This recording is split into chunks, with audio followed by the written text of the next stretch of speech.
over to you, sir. It's all set.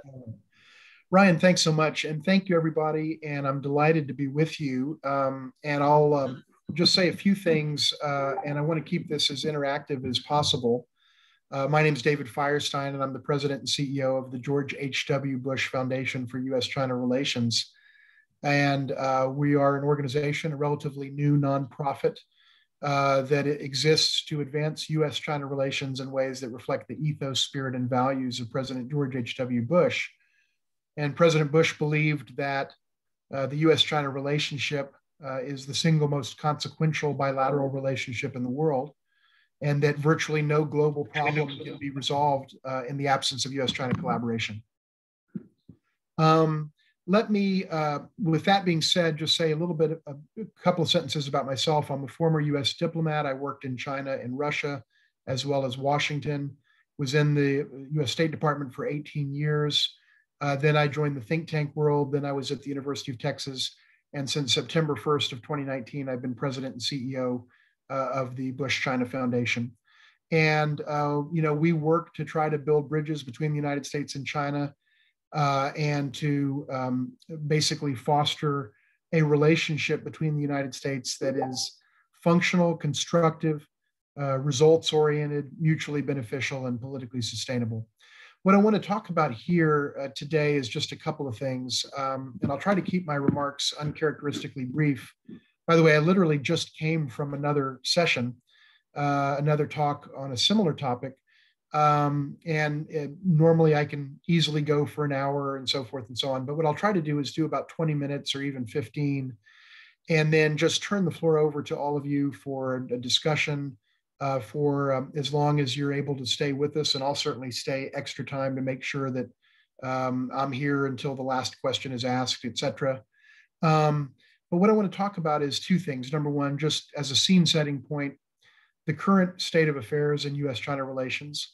And I won't dwell on it, but I think it's important that we kind of establish where things are right now. And then secondly, I want to just talk a little bit about elements of continuity and elements of change in terms of the Trump administration relative to now the Biden administration, which is coming up on its first 100 days. So that's what I want to talk about. I'll conclude with a few final thoughts, and then we'll go into Q&A, and I'll try to keep my eye on the clock here to not go unduly long. So first of all, just to state what I think is probably obvious to most of us, the U.S.-China relationship right now is really at an all-time low watermark, I would say, subsequent to normalization on January 1st, 1979. It is a very tense relationship at present. We've seen that come through in so many different ways, but not least in the recent meeting between the senior officials of the United States and China that took place in Anchorage, Alaska. You may have seen some reporting about that. That was the first really significant, high-level contact between the two countries since Joe Biden became president on January 20th. And things are tough. It's a challenging moment. The relationship is very strained. The level of trust between the two countries is probably at an all-time low, even lower than where it was after the events of 1989 and Tiananmen. And it's a deeper level of mistrust and a deeper level of adversarial tonality than I think we've ever seen. So it is a very challenging moment in this relationship. And frankly, the last 4 years during the presidency of Donald Trump, things got a lot worse in terms of the U.S.-China relationship. That's, I don't think, anything that President Trump or his team would disagree with. I think it's self-evident that things got a lot worse. The relationship got worse. And I would also go further and say that from a U.S. perspective, China's not necessarily a Chinese perspective or a perspective that China would agree with. From a U.S. perspective, China's behavior actually got a lot worse over the last 4 years than it was 4.5 or 5 years ago. And we can talk about that as we get into the session. But the bottom line is it's a challenging moment. So it's also a transitional moment. We now have the Biden administration. As I mentioned, they're coming up on the 100-day mark of their time in office. So it's a very new administration. And I think it's interesting to pose the question, what is different in terms of the Biden administration's approach to China and what's the same. And so I want to share with you my thoughts on where I see, first of all, the elements of continuity, and then where I do see some elements of departure in terms of where we were prior to January 20th and the change of administrations. So the first thing I want to say is, in terms of continuity, I think there are 4 points that I would make. And this is really at the thematic level. This is not drilling down and looking at specific issues like Hong Kong or Xinjiang or Taiwan or the trade relationship or the technology rivalry. Those are specific things. We can talk about those at any length that you might wish to. But for now, I want to come in kind of at the thematic or conceptual level. So the first thing I want to say is, in terms of point number one, as an element of continuity between the administration of Donald Trump and that of Joe Biden, is the idea that whatever it was that the United States was doing in terms of our approach to China over the last couple of decades or several decades, it wasn't working very well for America. That is a view that the Trump administration held, and I think it is a view that the Biden administration clearly holds as well. And so it's just this idea that, the relationship was not perfect before. And I don't think anyone would contend that it was, and that we, the United States, needed to make some changes in how we thought about China and how we dealt with China from a policy standpoint. That is a source of continuity between the administration of Donald Trump and that of Joe Biden. The second area of continuity that I would note is that the Trump administration placed a premium on the notion or the concept of reciprocity, the idea that we ought to treat each other reciprocally. We, the United States and China, ought to essentially treat each other the same way, treat each other fairly. And in the Trump administration's mindset, if China was doing something to us that was bad, that we ought to do it back to them. That was basically the mindset. And that mindset of reciprocity, broadly speaking, is one that still undergirds the current U.S. administration's approach to China. The idea that, yes, we need to treat each other more reciprocally, particularly where that comes to the trade and investment relationship, where indisputably, the United States has been vastly more open to Chinese goods and services historically than China has been to U.S. goods and services. No question about it. Not even debatable. And in that regard and in others, this administration, like the Trump administration, wants to see greater reciprocity. And by the way, editorially, I would say I think that's a very appropriate goal. The third area of continuity is in the framing of China as the most formidable competitor that the United States now faces in the world. That's how the Trump team saw China. It's also how the Biden team sees China. There is a difference of nuance, which I'll talk about here in a second, but let me just say that this basic theme is very consistent. And the idea, very simply, is China is the single most formidable competitor to the United States in the world, bar none, and will be basically for the foreseeable future. And as I would put it, and have stated many times, I think it will be for the lifetimes of every American drawing breath today, including an infant born in Atlanta today, so or in Georgia today.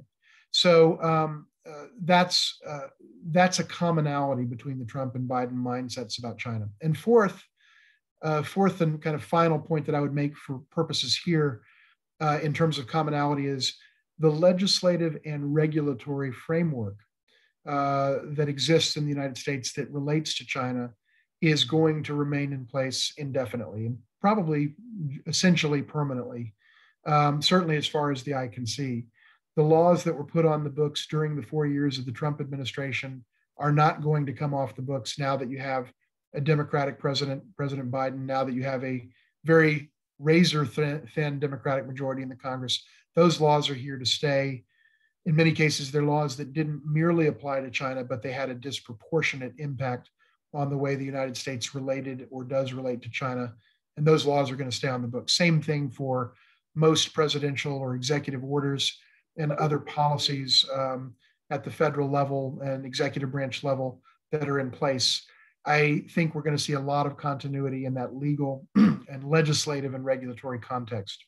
So those are the areas where I think we see so far and will see for some time to come a lot of continuity, maybe more than many might have expected in terms of the Biden approach relative to the Trump approach.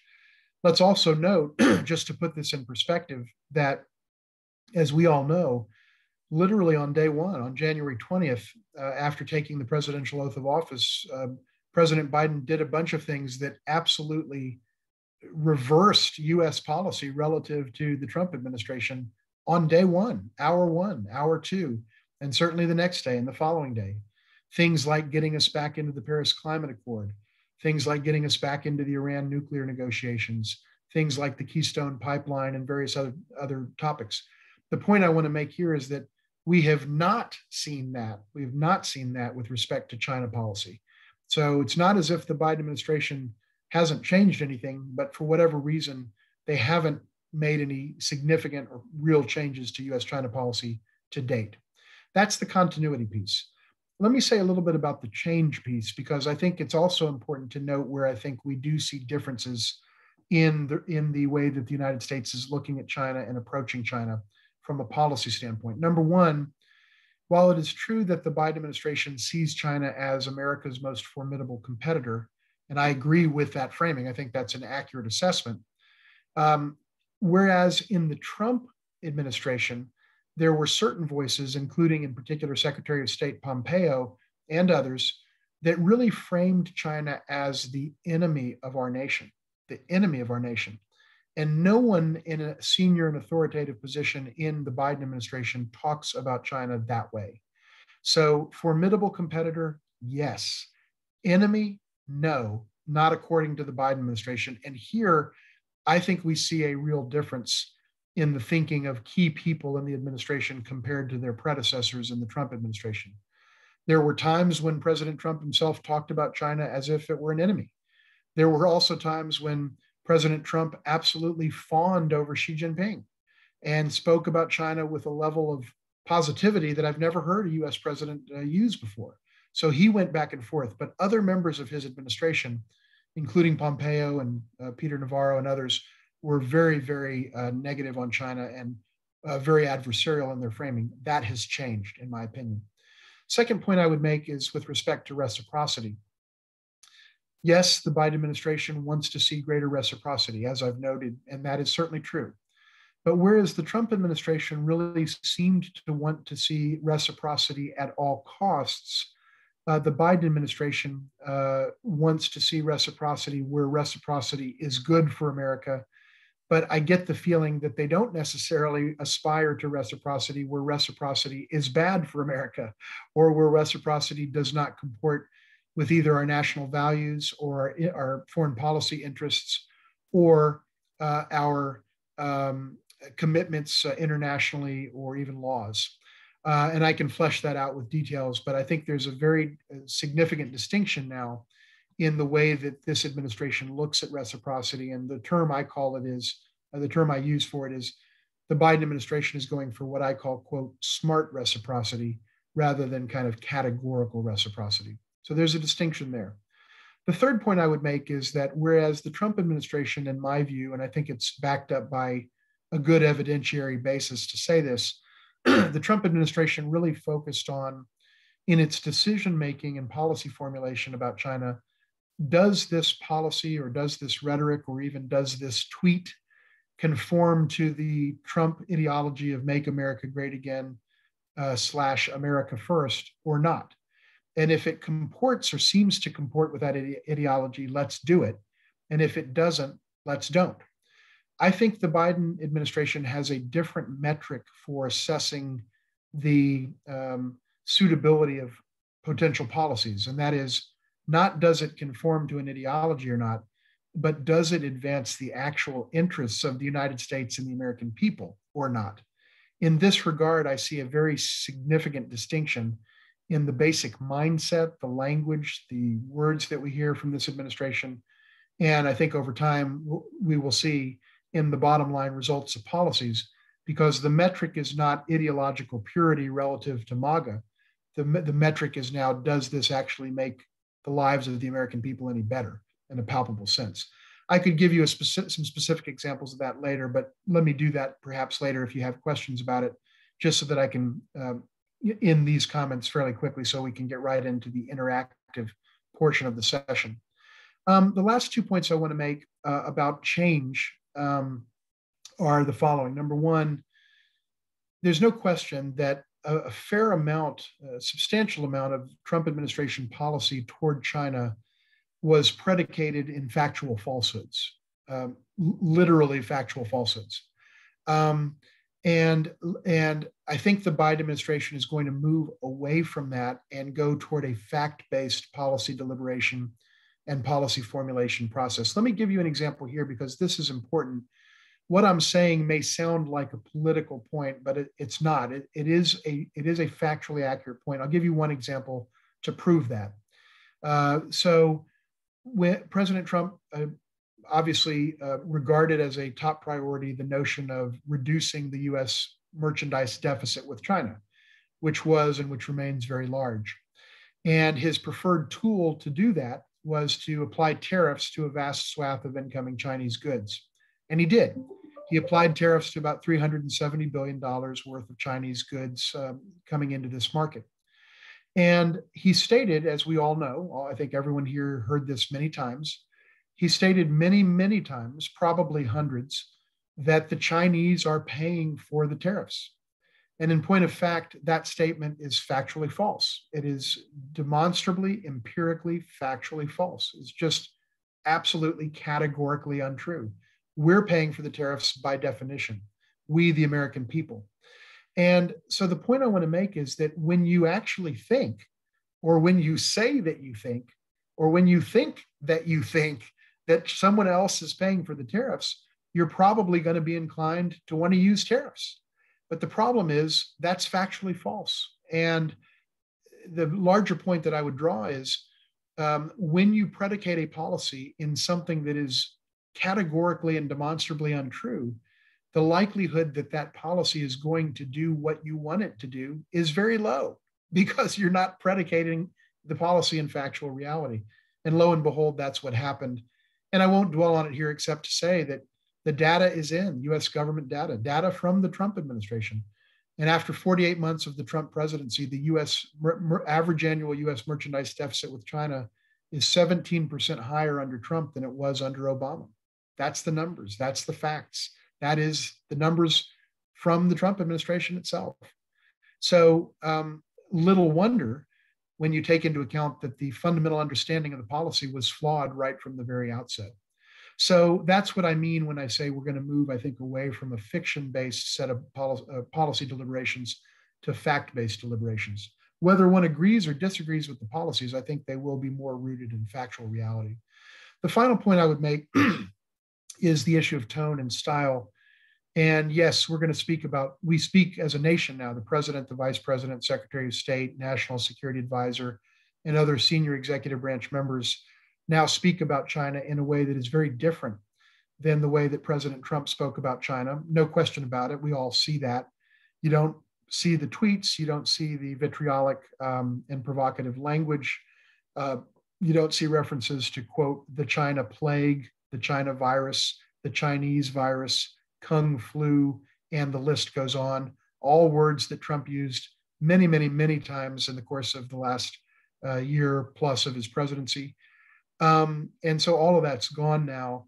And overall, the tonality is more businesslike and, quite candidly, in my judgment, less juvenile, more mature, and more conventional relative to the historical precedent of presidents of either political party. It's not a partisan point. It's Joe Biden communicates more like a president of either political party in the past, with Trump being the exception to that norm. So I think we see changes there. Let me conclude. Much more that we could say, and I want to just conclude quickly so that we can get right to your questions and comments.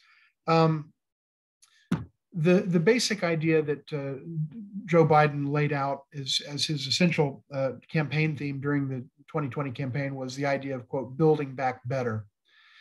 And I think that that construct is what the Biden administration seeks to do with the U.S. China relationship, to build back better the U.S. China relationship. The U.S. China relationship was imperfect long before Donald Trump was president. It is imperfect today. In fact, I would argue it's much more imperfect today than it was because, again, the deficit's bigger and a lot of other things have happened. We can drill down into those later. But the bottom line is it wasn't perfect to begin with. It's not perfect now. I think this administration is desirous of getting this relationship back onto a more level keel, getting it more functional, more constructive, and yes, definitely more mutually beneficial rather than at least the perception that it has been disproportionately beneficial to China and less beneficial to us. And I think that's the direction this administration is moving. I don't think we're going to go back to the pre-2017 status quo ante, in which everything goes back to normal. That hasn't happened. I don't think it's going to happen at all. I don't think it's going to happen soon. I don't think it's going to happen at all. But I think this administration is pretty committed to calibrating our policy toward China in a way that actually is better for America than what we've seen over the last 4 years in terms of bottom line results. Time will tell whether they calibrate it in a way that generates that objective. And we'll see. Right now, the administration is 100 days old, or just about 100 days old, and time will tell. But I think that's where the administration wants to go. Final thing I would say is I think there are two things that are both true about China as viewed from an American perspective at the same time. Both of these things are true at the same time. That's the key point that I want to make. And it's these two things.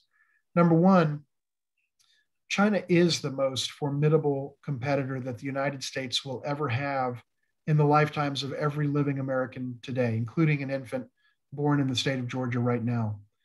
It is also true, however, that China is, whether we like it or not, an indispensable partner to the United States, and that the United States really can't become all that we were meant to become without China, and China certainly can't become all that it was meant to become without us. And we need each other, and whether we like it or not, we have to find a way to have a functional relationship between the number one and the number two largest economies of the world, which, by the way, in a matter of a few years will be the number two and the number one economies, respectively, in the world. And we've just got to find a way to work together better than we have been in recent years. Do we disagree on things? Absolutely. Are some of those differences totally irreconcilable? Yes, that's the reality. But do we still have ways to work together on things where our interests cause it to make sense for us to collaborate? Yes. Whether it's climate change, whether it's arms control, nuclear nonproliferation, rebuilding Afghanistan, public health, even COVID-19, and a variety of other issues, there are a bunch of areas where we can and should work together. And that's what this administration, I think, hopes to do, as it has stated. And that's what we believe in as well at the George H.W. Bush Foundation for U.S. China Relations. And we certainly intend to put our best effort into helping the United States get this relationship right to the benefit of America and the world. With that, I'll stop, and I very much look forward to your comments. And thank you so much again for having me. It's been a great pleasure to be with you. I see Donald Schneider has a question. How's the conflict in the southern part of the coast between China and the U.S., the military, the naval conflict? That looks like it's getting worse, and I don't know how we're going to handle that. Yes, Donald, it's a great question. I think you're referring to the South China Sea yes. Maritime disputes, and you're absolutely right to raise that. I do think many have observed, including people in the Trump administration, that the situation is worse today than it was some years ago. So I think your assessment is accurate in the sense that there are some real tensions there. China does some things that I think are very problematic. The United States does things that China also regards as problematic. And a couple of things that I would say. Number one, as I've said many times before, I think China's juridical and legal and policy position in the South China Sea is absolutely indefensible under international law. It just is. I mean, they take a view that is different from pretty much everyone else in the world, and their understanding of what international law allows, i.e. the United Nations Convention on Law of the Sea, or UNCLOS, or UNCLOS as it's abbreviated, they take a view on that that is different from pretty much every other country's view in the world. And I think China's wrong. That being said, they lay claim, at least theoretically, to a vast swath, if not the entirety, to some degree, of the South China Sea, the territorial elements of it, and some of the different levels of sovereignty over water, whether that's territorial jurisdiction or exclusive economic zones and so on. So there is a real tension there because the United States does not recognize those claims, neither do the other five claimants.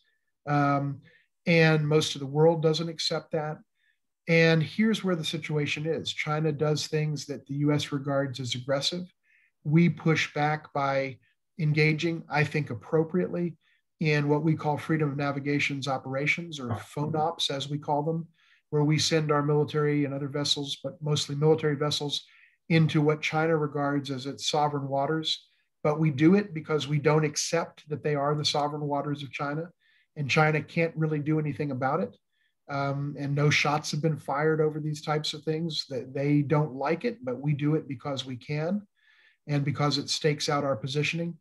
And I think this state of affairs, very broadly put, is going to obtain for the foreseeable future. Do I worry that the United States and China are going to come to blows in the South China Sea? I don't, mainly because the United States has such a formidable military presence in this area, and China has an increasingly formidable presence as well. I don't think either side, and especially China, are going to want to get into a shooting match over these islands, reefs, waters, and so on, because the stakes of that would be very high, and the costs of going down that path, especially to China, would be greater than, in my judgment, what the leadership is willing to bear. So I think that we have tension, but a kind of tense stability, in my judgment, generally speaking. And I think that will prevail for some time to come. Does China do things that are problematic? Yes. We also do things that they think are problematic. But I don't see the two nations coming to blows over this issue, though some do predict that. I don't, because of how formidable the forces are. And I think the notion of deterrence will preclude a hot conflagration in the South China Sea. Thank you. Thank you. Do you think the same is true for Taiwan? Well, Carter, it's I hope I'm getting your name right. I see it there on your screen. Thank you for that. In short, yes, I think what I've said about the South China Sea is also true for Taiwan. The dynamic is different, the issues are different, but fundamentally, my assessment is the same in this regard. There's no question that China would like to take Taiwan back, quote unquote, into the fold as they see it, and that China regards Taiwan as being within China's juridical sovereignty, something that is not the case de facto, but that China believes to be the case based on its own long held and deeply held position. Now, China would love to see Taiwan back in the fold, but there is no desire on the part of the people, 23.5 million people in Taiwan, to, quote, go back into the fold and, quote, reunify with the mainland. There's no appetite for that at all of any consequence. And it's not going to happen of the free volition and free will of the people of Taiwan, full stop. And so therefore, China's only way to make it happen is to use force to do it. And in my judgment, Carter, to your point, I think that at present and for the foreseeable future, this is my judgment, some would agree, some would disagree. In my judgment, China does not now see and does not now assess, nor will it in the immediate future, that the cost of bringing Taiwan back into the fold is an acceptable cost to the leadership of China. I believe they look at that cost and they assess that that cost is unacceptable. And that's why China doesn't try to do it. And I think that calculus will be true for a long time to come, for a variety of reasons, not least because of Taiwan's own force posture and capabilities, but much more importantly, perhaps, because of the capabilities of the United States and the very strong sense of connection between the United States and Taiwan, which, although they don't enjoy formal diplomatic relations, which changed in 1979 from the Republic of China to the People's Republic of China, nevertheless, the United States and Taiwan have a very substantial and robust relationship.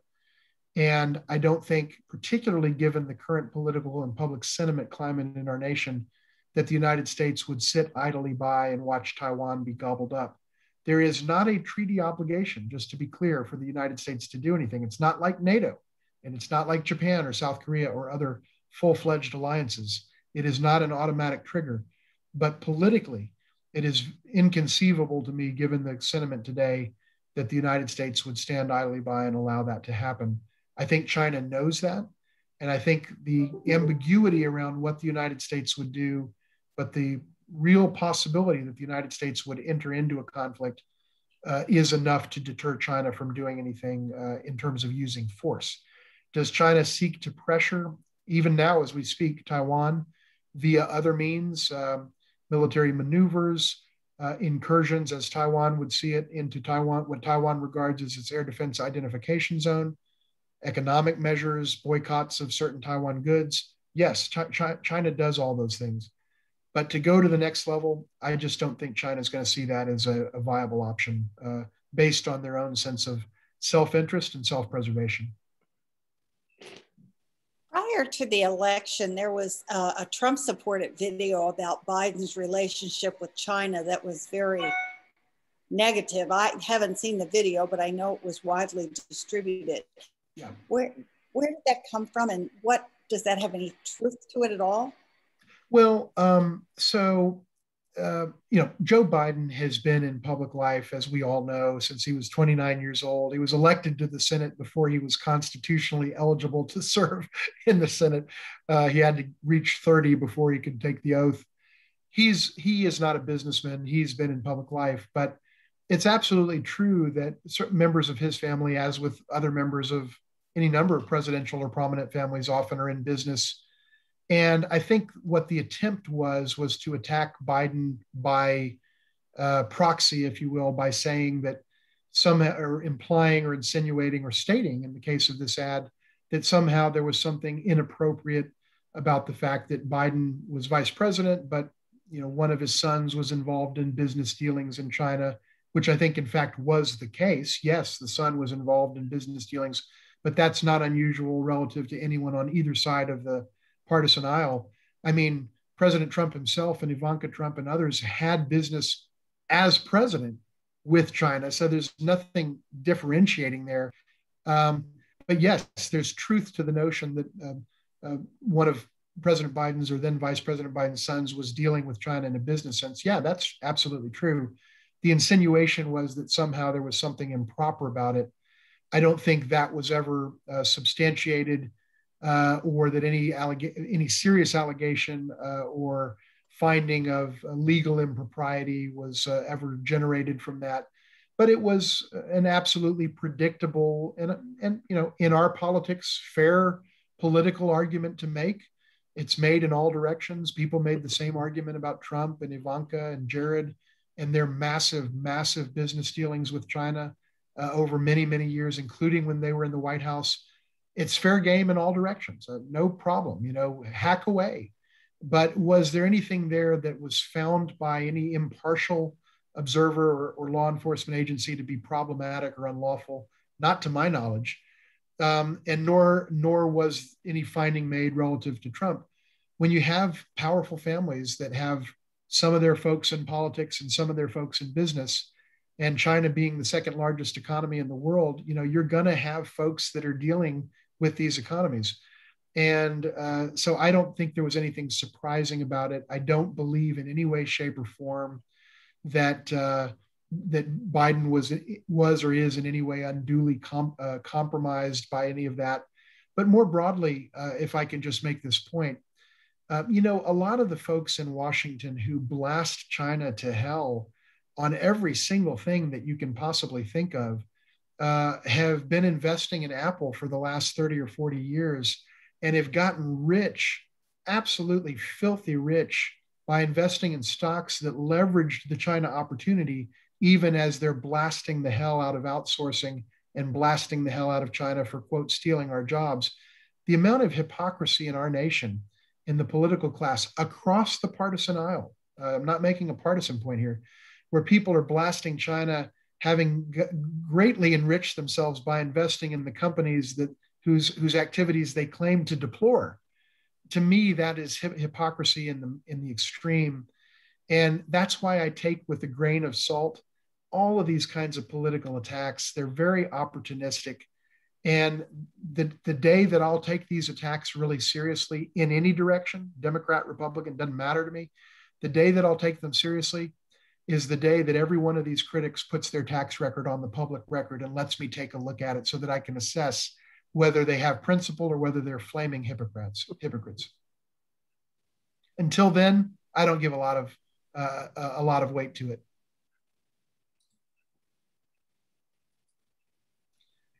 Yes, sir, William.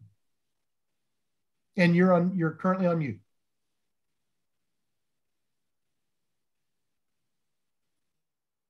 What is your view of the COVID controversy about the fact that well, China was not very forthcoming initially and actually was misleading in some fundamental ways.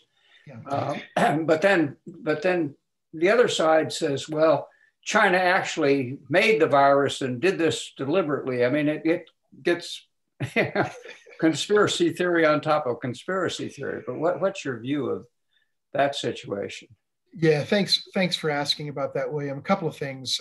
One, I've said publicly, and I'm actually the only American that said this in a Chinese newspaper, both in English and in Chinese, that I think that China made significant mistakes in its early handling of COVID-19 by not being open enough, not being transparent enough, not acting on an urgent enough basis, not sharing information that it had when it could and should have.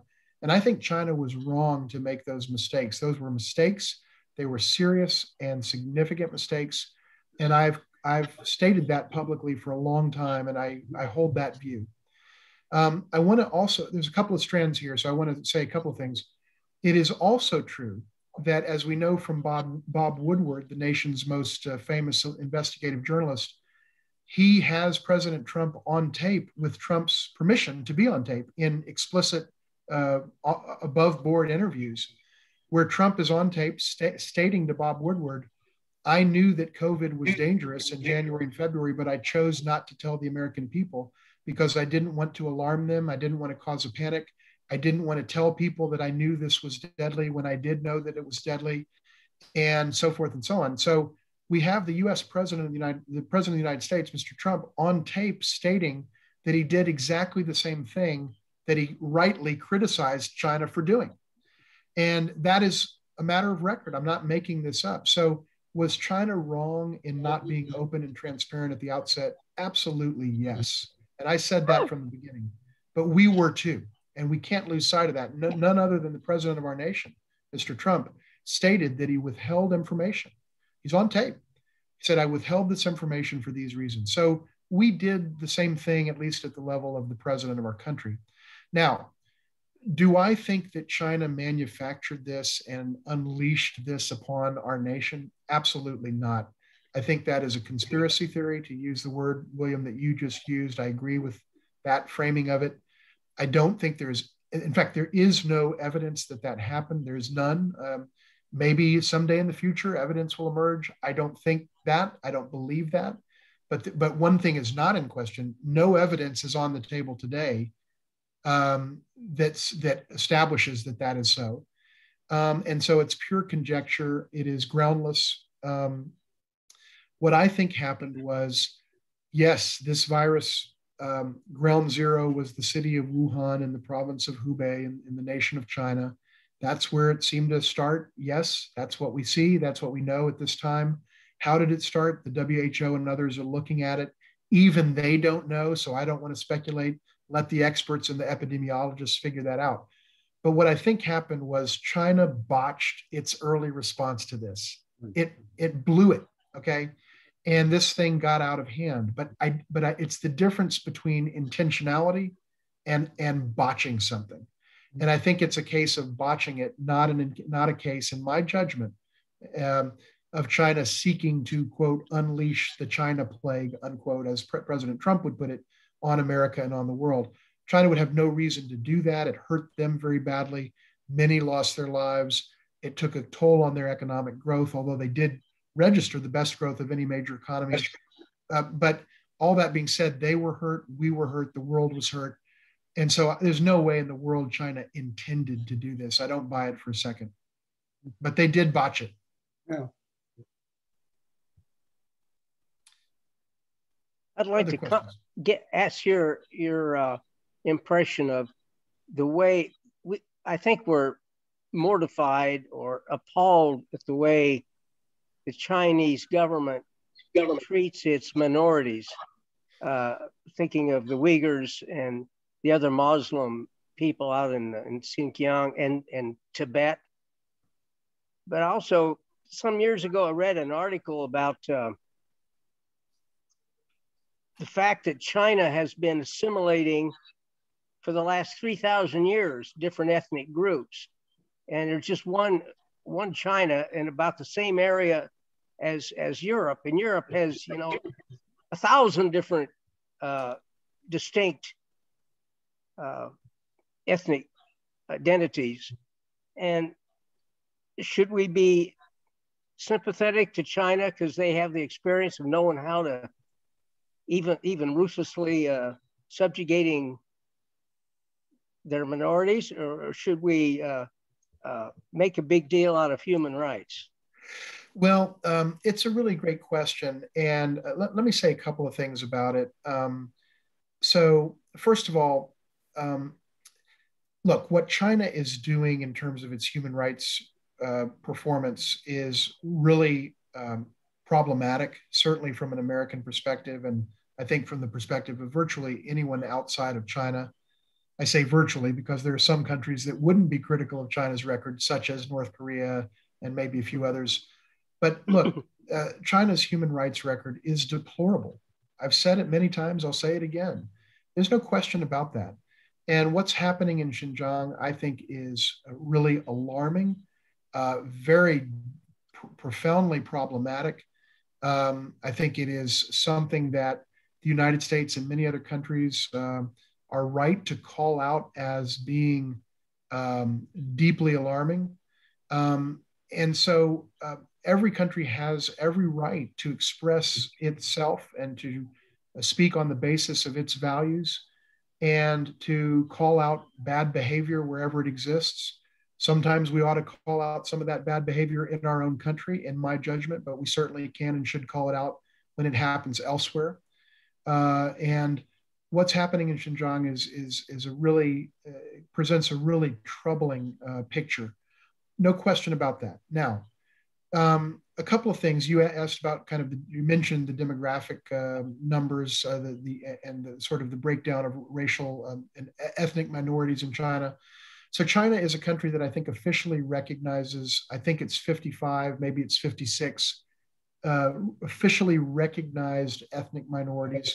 One of them is the Han ethnicity, which is the, quote, Chinese ethnicity. That is the majority ethnicity in China. That is 94% of the population of the People's Republic of China is ethnically Han. And all the other 54 or 55 nationalities combined for 6% of China's total population.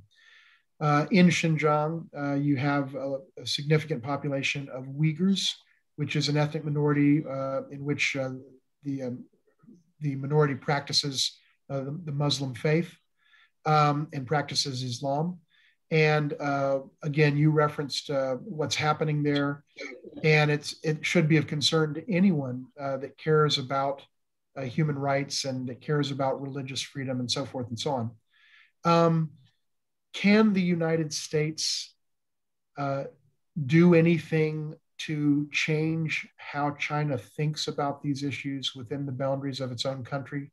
No, I don't think so. Can we have any positive impact in terms of stopping China from doing these things that we in the United States regard as problematic or repugnant? no, I don't think we're going to have much luck doing that. As a matter of fact, this particular action in Xinjiang, Carter, happened. It only began about 2 or 3 months after Donald Trump became president. And interesting question, why did the Chinese feel seemingly empowered to do this particular thing immediately after Donald Trump became president? It's just an interesting question to ponder. But it illustrates one thing, and that is that even when you have a self-described gentleman who calls himself tough and the toughest president ever, quote unquote, on China, he was absolutely 100% powerless to stop this from happening.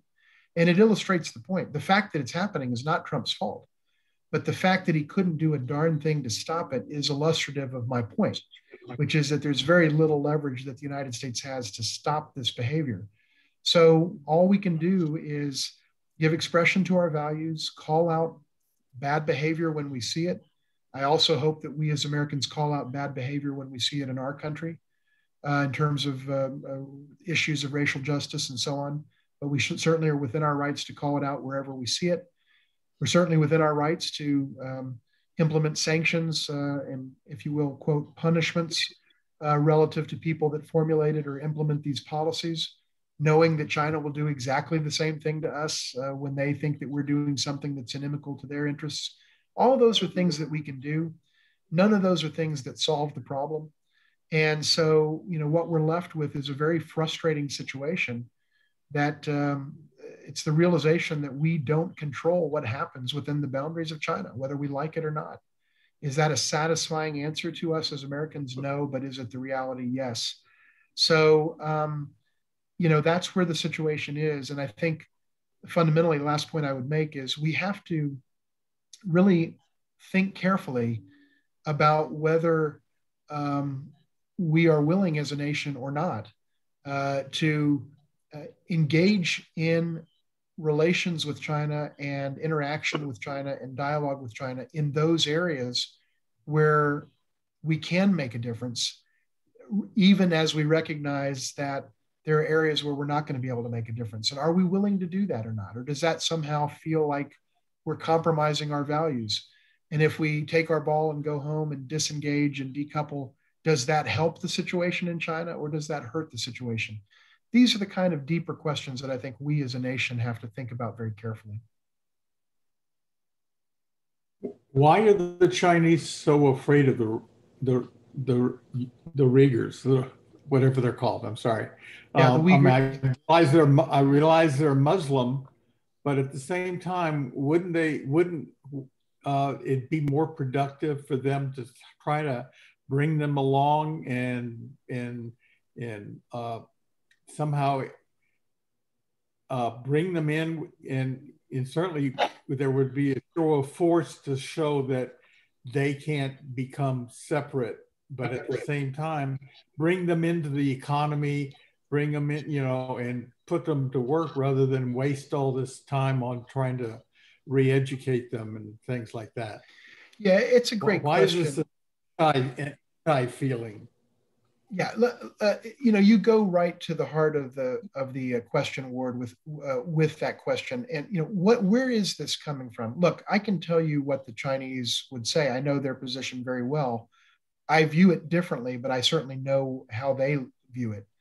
And the bottom line is the Chinese leadership and the Chinese central authorities look at Xinjiang through the prism of terrorism. They look at Xinjiang and they see a place where there have in fact been serious terrorist incidents. They're not 911 type things where the whole world, saw it all unfold at the same time and it kind of galvanized the world and it was the world headline for 10 years. It's not of that scale, and it's probably the things that have happened in the Xinjiang. In Xinjiang have probably not been noted by the overwhelming majority of Americans, except for specialists who study China. But what China understands is there have been some pretty serious terrorist incidents that have unfolded in Xinjiang.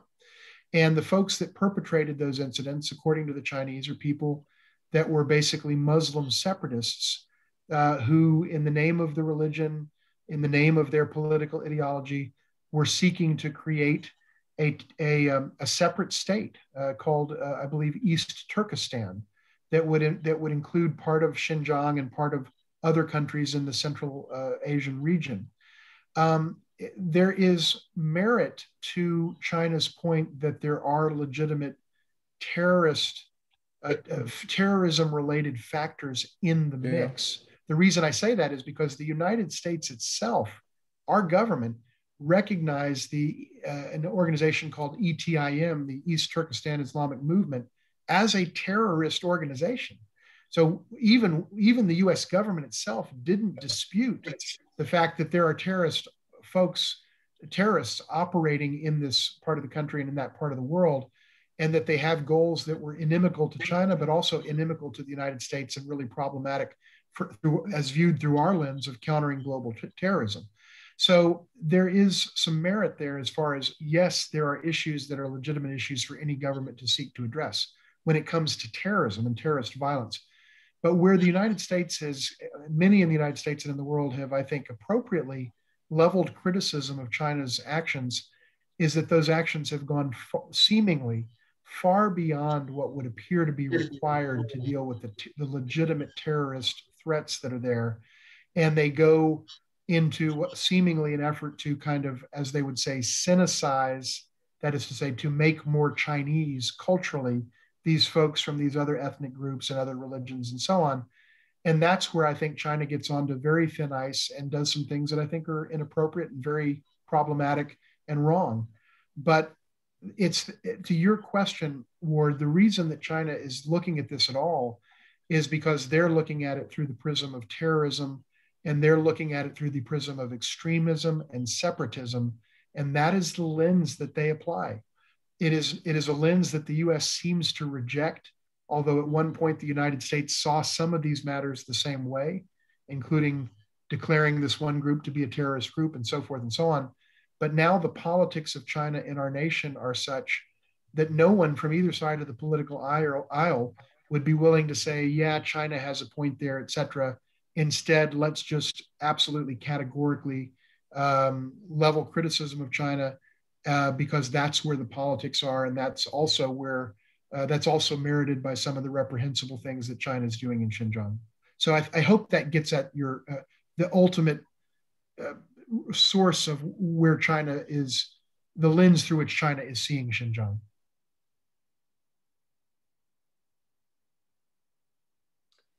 I understand that a couple of years ago, that there was a law passed in China that all Chinese companies have to be willing to cooperate with the government, the Chinese government, if they decide, Chinese interests and requires you to do X, Y, and Z, for political reasons, not business reasons. That seemed to me that's quite problematic. I think it is problematic. I think it is an accurate understanding of the reality in China that even if you have private sector firms, which are legitimately private sector firms, they're operating in a one-party authoritarian state where the ruling party is the Communist Party of China, and what the Communist Party of China says goes. It's as simple as that.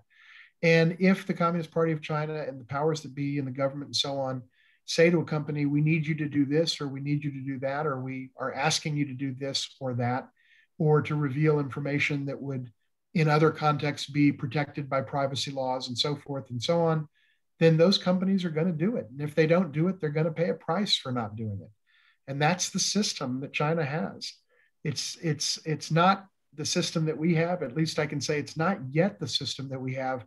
But I have to say I've been very alarmed at the trend lines over the last 4 years, particularly during the Trump presidency, at the notion of the federal government starting to get into the business of telling companies what to do, telling companies where they can produce, where they can locate their factories. Now there's legislation before the United States Congress called the Strategic Competition Act, which is winding its way through and probably will pass in some form and be signed into law on a strong bipartisan basis, I predict. And this legislation actually tells companies to leave China and get their supply chains out of China. I mean, we're starting to see a real trend in this country toward adopting China's worst practices as best practices and having the government tell our companies what to do, where they can go, what they can sell, who they can deal with, where they can have their supply chains. I mean, if that's not a good definition of socialism, I don't know what is. It's not how our nation became the #1 economic power in the history of the world. And I sure hope we think carefully before we go down that road and pull plays out of the Chinese playbook. But I was alarmed when I heard President Trump talk to American companies and say, I'm calling on you to be patriotic and to place the interests of the nation before the interests of your shareholders. And that's what China says to its companies. That's not what we've ever said in this country. And I'm alarmed, William, that we're going down that road to a striking degree and really retreating from the principles of the free market that made us the #1 economy in the first place. But yes, what you described exists and it's real. And I sure hope we don't take that worst practice and adopt it as a best practice. Well, in that subject area, I read recently that we still have a shortage of KN95 masks, and so in order to be properly protect ourselves for the next epidemic or for whatever else happens where we need U.S. sourced items, how do we protect ourselves and accomplish that goal, without being socialistic? But at the same time, if you're going to manufacture those masks here or any of 1,000 other products here, they will cost more. So how do you get past that bump in the road? Because it's a major bump. It'll always be cheaper in China, and maybe not better, but always cheaper. So we need to get past that. And I can see that probably the idea for this law that you're referring to is based in that. And I think something has to be done to bring manufacturing home. And I don't mean that to be isolationist. I don't mean it in that sense, but just to bring important things home so that we don't have the problem that we had and still have it, because of the pandemic or maybe some other future problem that comes along. I'm just taking some notes down because there's a couple of things that I want to say, Ward, in response to your really good question. Number one, in terms of masks, look, I think it's absolutely appropriate for any government to say, including ours, what can we do as a nation to ready ourselves for the next pandemic? Because there will be another pandemic. We don't know necessarily when or what it is or what its name is or the various details. But just as it was predicted long ago that there would be a pandemic of this scale, there will be another one, and there'll be another one after that. And I think what this COVID-19 showed our nation is that we really weren't very well prepared for it in the final analysis. And by the way, I don't think that's any one administration's fault. I mean, we as a nation just didn't seem to gear up for this in the way that we, as we look back with hindsight, perhaps we should have. So I think it's certainly appropriate for the United States and any country to say, how do we make sure that we have an appropriate stockpile of personal protective equipment, masks, and so forth, things that we need. You may never need them, but you need to have them when you need them. When you need them, you need them. And how do we create a stockpile, a strategic stockpile, just as we did with oil back in the old days and various other resources? And we ought to figure out how to do that. And, the time to do it is now. Even if we're manufacturing, even if masks are being manufactured in China, we can import them, get them, purchase them, get them into this country long before we ever have another pandemic, and have those stockpiles ready so that in the moment, you're not dependent on any other country who may very well be going through the same thing and needing the same equipment. And every country has the right to make sure that its own people has equipment, personal protective equipment, masks, et cetera, to deal with these kinds of things. We have that right. China had the right, et cetera. But the key is advanced planning. And I think we can do that and still not totally disrupt supply chains. I think there probably are some things where it makes sense for the United States to have an indigenous capacity. Whether masks are in that category, I think, is a question that people more knowledgeable than me can debate, probably with good arguments on both sides. There may be certain drugs that we ought to be able to produce in this country. There may be other things that we ought to be able to produce. Certainly military hardware we do produce in this country, and with our own companies like General Dynamics and so forth and so on. All of that makes sense, and we ought to have a thoughtful discussion in our country and get these things right. But I do want to note that one thing that was an interesting part of the story about the intersection between tariffs, which were complete and total failure for our country. They blew out the deficit, largest deficit in history with the world, largest deficit in history with China on an average annual basis, fewer manufacturing jobs, et cetera. They were a total failure. One of the ways that they failed was the fact that some of the things that hospitals needed from China, as it happens, were tariffed. And they became more expensive and therefore scarcer and therefore harder to get. And a number of people are on the record saying, people that are medical doctors, epidemiologists, public policy specialists, and others, that in fact, people in this country died because of the tariffs. I'm not putting a number on it. I don't know that I've seen a number put on it, but some number greater than zero. People died because they couldn't get the thing that they needed because it was too expensive to get in an expeditious way. We should never have tariffed, quote unquote, things that you need to save people's lives in the context of a pandemic. There's just no sense of prioritization there. But to your point, Ward, on the supply chains, we've got to get the balance right. You mentioned manufacturing. I just want to note the United States, in terms of the value of our manufacturing products, the value of our manufacturing is higher today than it has ever been in the history of America, meaning we manufacture more in America today as measured in dollar terms than we ever have in our entire history. But we do it with fewer people. And we do it with fewer people for the same reason that 1% of our country supports the world in terms of our farmers, because it used to take 90% of our country to produce X amount of produce. Now it takes 1% to produce 3,000 times X of our produce because of efficiencies and because of technology and so forth and so on. So we're producing more than we've ever produced. We're just doing it with fewer people. And more of the people of the United States are moving into the technology sector, the information sector, the knowledge economy, and so forth and so on. That's what happened with agriculture. That's what's happening with manufacturing. But any notion that we're producing less is just not borne out by the statistics. So, final point, I think we just need to calibrate this in a way that is rooted in a thoughtful and non-ideological and fact-based understanding of where we are economically and where we want to go economically. And yes, there may be some things we want to produce here, but we also should not reject outright the notion of comparative advantage. The idea that countries gravitate toward what they're best at, and when each country does that, the pie gets bigger for the world.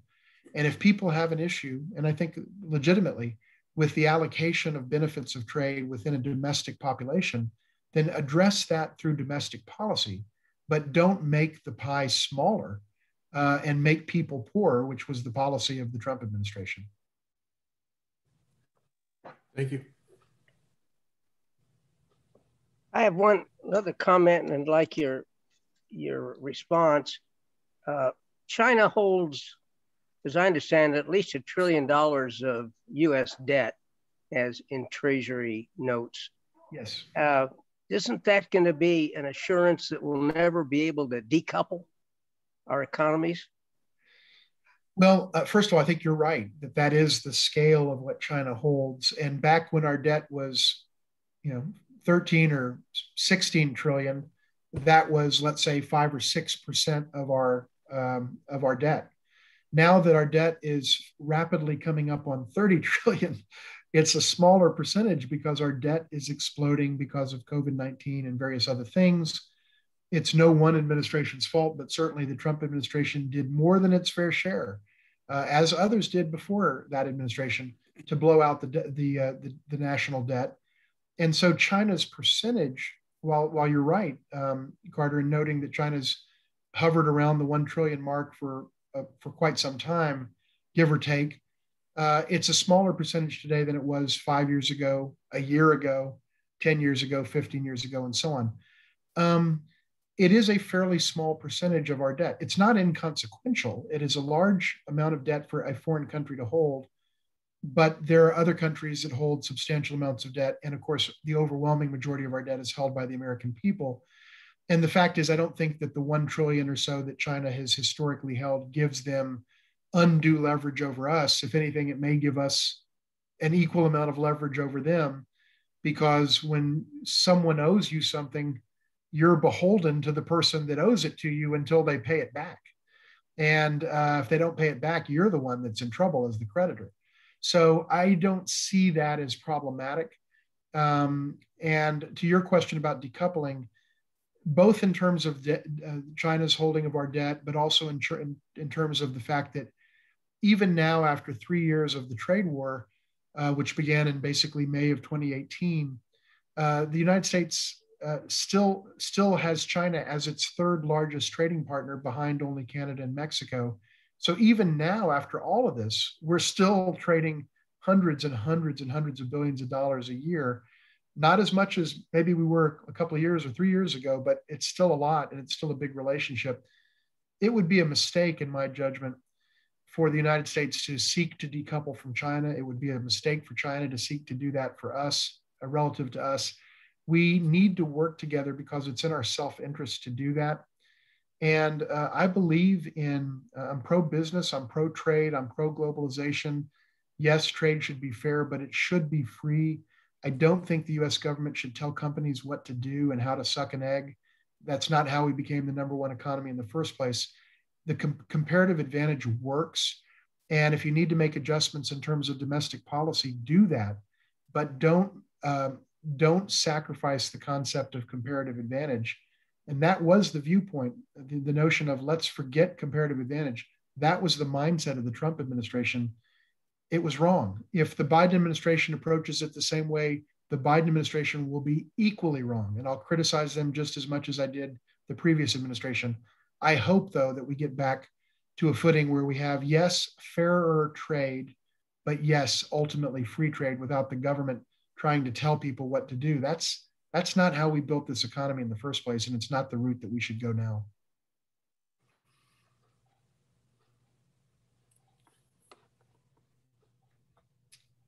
Other comments, questions? Yes, sir. There are a large number of Chinese students that come here to study, and some of them, many of them stay. I'm concerned on two areas. One, of course, how many of them are spying, and secondly, how many of them that come here, that there's so many of them that we allow to come here because they are often better educated than we are, that they monopolize college entrance slots, and that I'm sort of beginning to think that we ought to limit the number of Chinese people come here to study, because as I said, they study all the time and they're better educated, so they score higher on entrance exams and things like that. So they easily qualify. And I'm not saying they're not qualified, they're definitely qualified. It's just that it's not, to me, it's not to our advantage to have so many Chinese here in our colleges when we should use some of those or more of those slots for Americans. Well, Ward, thank you for sharing that perspective. And let me just respond by saying a couple of things. One, to your first question, we don't know how how many, quote, Chinese spies, unquote, there are in this country. I don't know how many U.S. spies there are anywhere. I don't know how many spies from any other number of countries. I do know that China spies on us aggressively. And I know that the United States spies on China aggressively as well. And pretty much all major countries, but particularly countries that are not treaty allies and bosom buddies, et cetera, are definitely going to go after each other very aggressively in the intelligence arena. So that is clearly happening, no question about that. And that is something that we as a nation need to guard against. We need to protect our secrets. We need to protect our national secrets, our political and military secrets, and certainly in terms of intellectual property, our private sector, with help from the US government as needed, needs to do a better and better job protecting our commercially valuable intellectual property, et cetera. Now, I don't think that, I've never seen any reason to believe that some large percentage of Chinese students are spies. If I were a betting man, I would guess that there probably are some folks who are, who are students who wear a couple of different hats and who do a couple of different kinds of things. I wouldn't at all be surprised that that is so, but I wouldn't tend to overstate it. I think that the overwhelming majority of Chinese students and all international students that come to this country and study here do so for the same reasons that students always have. They want to come to the number one economy and the number one superpower in the world. They want to learn things. In many, many cases, they want to become American. They want to raise their kids here, and the American dream, et cetera, et cetera. We are a country of immigrants, always have been, except for the indigenous peoples. And all of us, in one way or another, came here from somewhere else at some point in our family lineage. And Chinese and Indians and South Koreans and Japanese and Mexicans and Russians and many others are continuing that story today. I do think that the Chinese students who come here, as you rightly note, Ward, many of them do stay in the United States. The overwhelming majority end up staying lawfully. They'll get practical training, and then they'll get a green card, and then they'll or a work visa, then a green card, and then oftentimes citizenship. Millions have done that over the years, no question about that. That's our system. That's the system that we have, and it's certainly true for people from other countries as well. What I would say is that if you ask anyone in the private sector, particularly in the technology sectors and in Silicon Valley and so on, the Chinese students, along with Indians and South Koreans and others who are coming over and studying engineering and software and so forth, are an integral part of the US research and development chain and process in this country. And that much of the innovation generated by Apple or by Dell or by Microsoft or by Oracle or by Tesla or by anybody else was actually generated by folks that originally came over to the United States from China or from other countries. And so I think the risk that we would have with embracing the type of approach that you just outlined is that we could potentially really be hurting ourselves as much or more, probably more than we're hurting anyone else, because these immigrants, whether from China, India, or other countries, have disproportionately been major contributors to the research and development that has made American companies great. And if you take away that factor from the research and development process, the unintended consequences toward our nation's economy and our tech sector could be very profound. And that's why most people from the business world, whether Democratic or Republican, are not in favor of endorsing that type of approach. I will say one last thing. In any case, for better or worse, and I would say for worse, but and Ward, you might have a different take on it. You may say for the better. From April 1st to September 30th of the year 2020, the second half of the US government's fiscal year, US visa issuances to Chinese students dropped 99% from a historic norm of about 80,000 during that 6-month period to the actuality of 800 visas issued to Chinese students from the April to September period of last year. literally a 99% drop, with only 1% getting those visas. So that has happened. A lot of that was about COVID-19, but there were other factors at play. I don't think that's the way our country should go. But it is a trend that has unfolded recently. And the last thing I want to say is this. When we had 3-point-something% unemployment in this country, and I'm sitting here in the city of Austin, Texas, which has often had 2-point-something% unemployment, there are not enough people for the jobs. And I'm talking about good paying $80, $90, $100,000 a year jobs at Apple, Google, Facebook, Tesla, serious real deal knowledge sector jobs. They can't fill the positions. There aren't enough people. That's what's driving the wages up. And so the issue that Chinese are taking the jobs, it's not being borne out. And you can deal with that in any case through the visa issue, the visa issue, H-1Bs and so forth.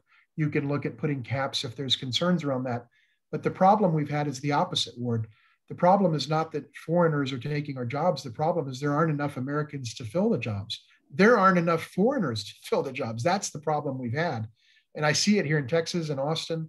I see it in Silicon Valley and across the country. So let's look at these issues. But my hope is that the U.S. government will look at all these issues, which are important and which you're very right to raise, but in a fact-based way, so that we're coming at it intellectually rather than emotionally. Well, my concern was not to limit them, and certainly 99% would be totally against what I would suggest. It was just that it seems like sometimes American students are not able to compete with foreign students because there's so many that want to come here and they're so well educated that we are at a disadvantage. And yeah, this is not to be anti-immigrant at all. This is only to be maybe proportionately to limit it a little bit. Not I'm not talking about 50%, not even 50%, but to give American students a better chance to let me just say let me say one thing that's kind of a humorous point, but that drives home one particular point that I think you're accurately making, which is that the Chinese, as with folks from other countries, but especially the Chinese who come here and want to study here and apply to schools, graduate schools and so on, they do amazingly well on the tests. There's no question about that. Mm-hmm. You're right. And I'll tell you this, I was a pretty good student and I had a pretty darn good GRE score. And in my 37 years of dealing with China, not a single time ever have I met a Chinese who had a lower GRE score than I did. Every one of them had far, far higher GRE scores than I did. And I was a native speaker and I did well, make no mistake. And they blew me out of the water. So what you're saying is, yes, you're right. The Chinese take this seriously and, they come at it with real seriousness and discipline and so on. Here's the thing. I would love to see our nation up our game and produce those same numbers of perfect scores on the GRE and the SAT and so forth and so on. And I think the answer lies within us to up our game rather than to look at the other side of the ledger. But, you're right that these students are coming very well prepared, Ward. That's a very fair point. Thank you. Aside from jobs, I don't know the present situation, but for a while, over half of the teaching assistants in the sciences in colleges were for foreign students because the United States simply doesn't have enough people coming out of high school with the qualifications to get into, say, graduate school in chemistry at UGA. And so your courses, your labs and things like that at UGA are being taught by foreign students because they're the only ones that are qualified. And so if you cut them off, you cut off our whole educational system.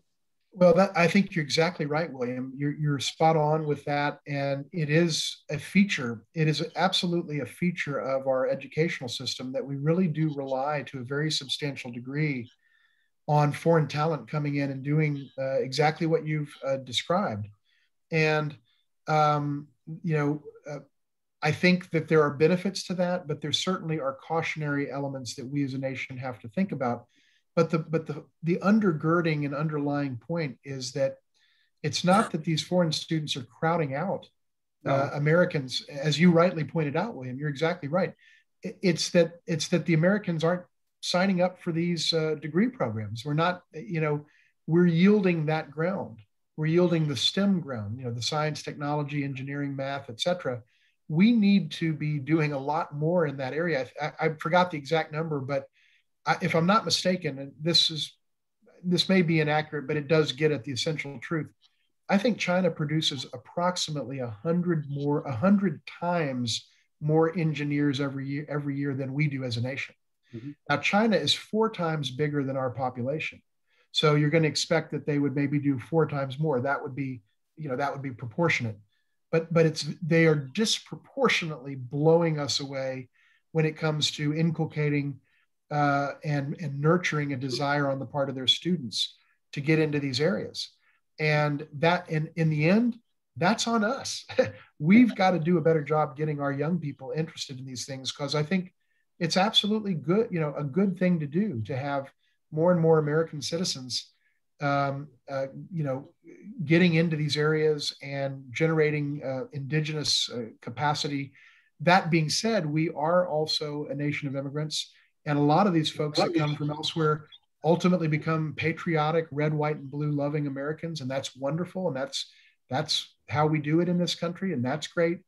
But yes, we've got to recognize that the solution to a lot of these issues lies with us, not with others.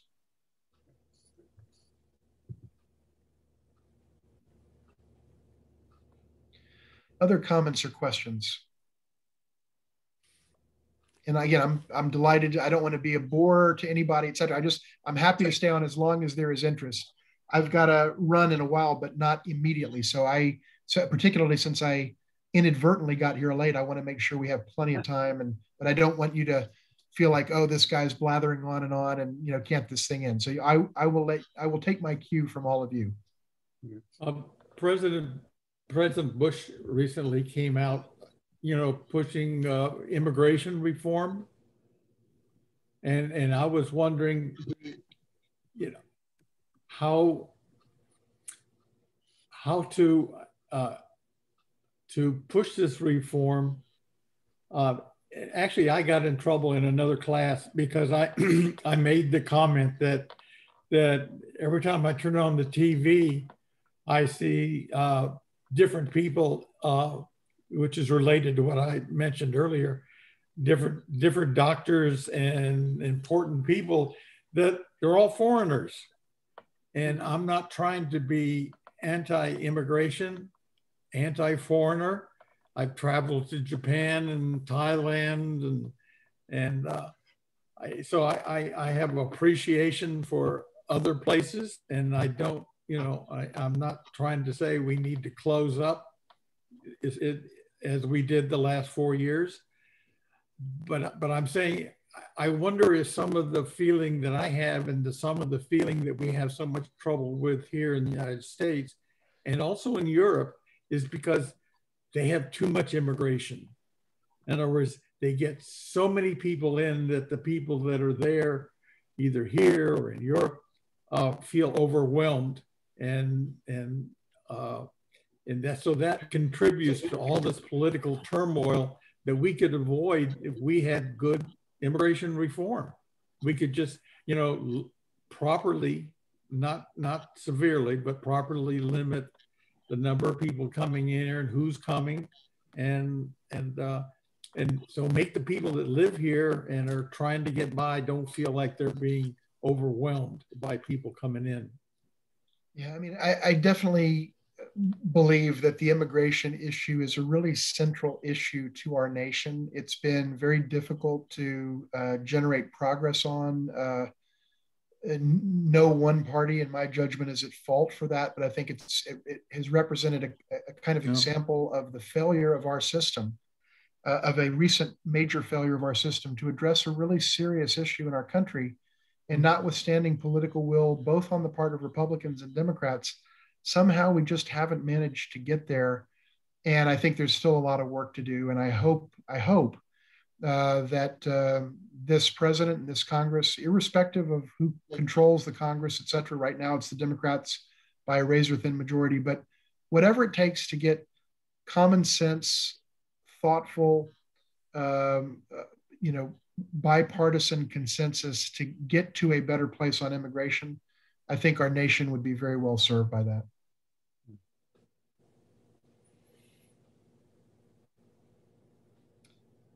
Other comments, questions?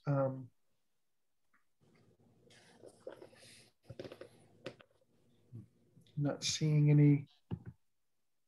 Just scanning the top of the screen here.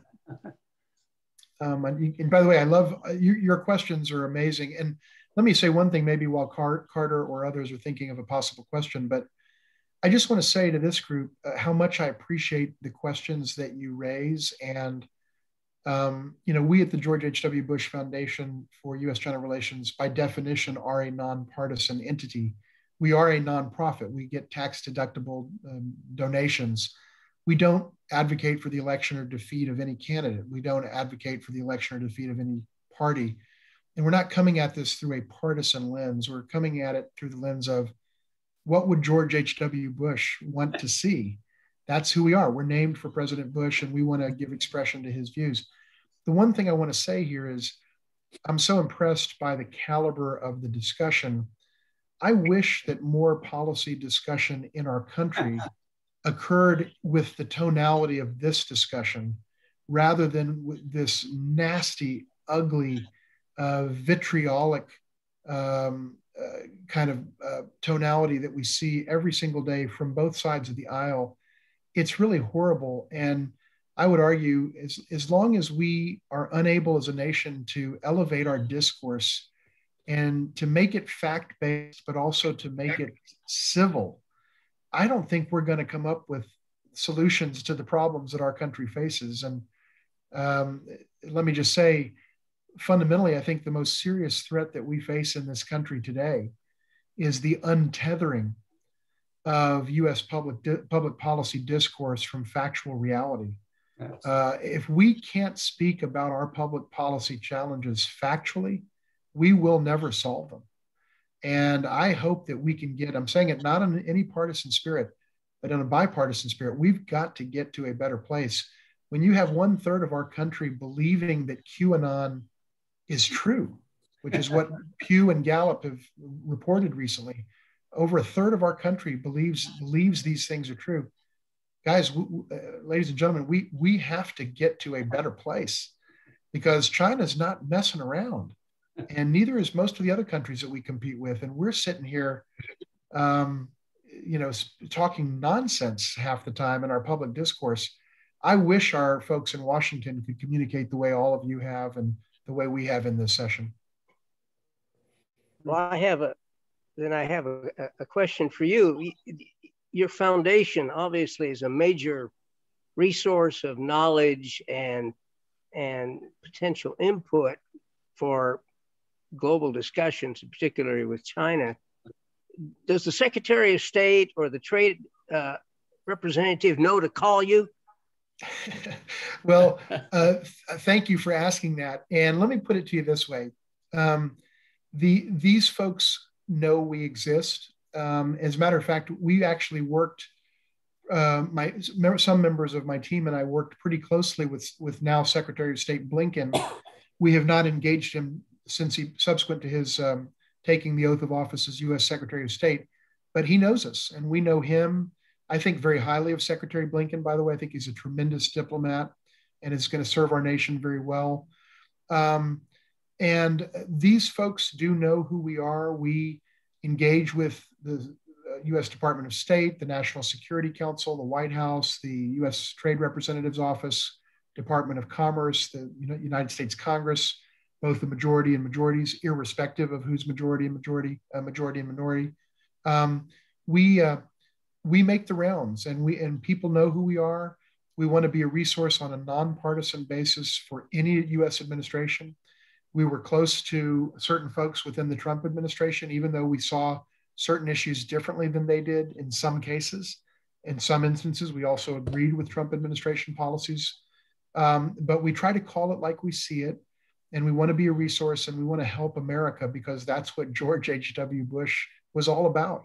And likewise, we have very good connectivity to the Chinese government and the Communist Party. We don't agree with everything China does. In fact, we disagree with an awful lot of what China does. But we have a way of communicating in a business-like and respectful way, and sharing our disagreements in ways that I think are appropriate and responsible and mature and measured. And we're not afraid to say where who we are and what we believe in, and where we stand. And we're well known to the powers that be on both sides. And anything we can do to be a resource and to be a platform for responsible, thoroughly bipartisan, and if you will, tripartisan, if you count the Communist Party, engagement, where we actually, the bottom line metric for us, Carter, is we try to generate progress on the issues that are vexing the governments. And we see our metric as making people's lives better in a way that they can see and feel. And that's what we try to do in the context of U.S. China relations.